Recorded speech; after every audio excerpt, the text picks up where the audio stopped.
Amritpal Singh. Welcome to the next video of MongoDB series. Guys, in this video I'll be discussing about MongoDB Atlas.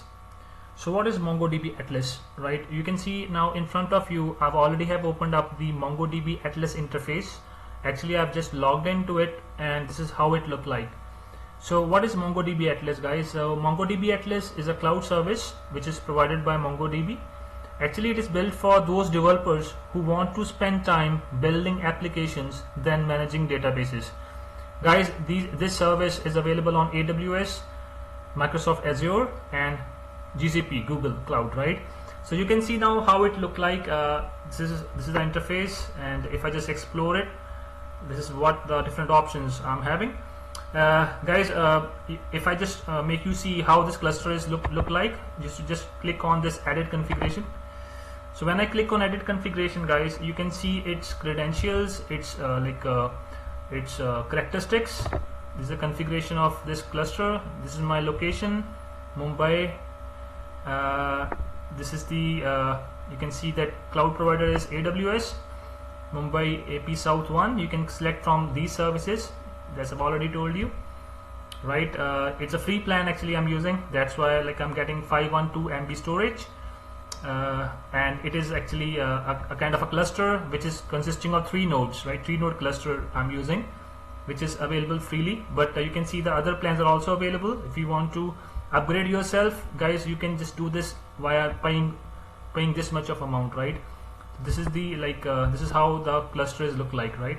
And if you want to see more of it, just go back to the clusters and you will see the other options as well. Like here, guys, we are having this logical size. You must be wondering why it is 328 MB, guys, because I just loaded the sample data set. Guys, you have to just click on here, load sample data set. It will load the sample data set on which you can work. I'll also be showing you how to connect this Atlas to the MongoDB shell. So this is the size of that data set. And in addition to it, you can also give the access to the users. You can create new users from here. You can change their passwords, right? You can give them some access, and in addition to it, you can also give the access to particular IP. I have already given the IP to anyone, means anyone can access this, right, including your IP address. So this is my active status, right, and this is how it looked like, right?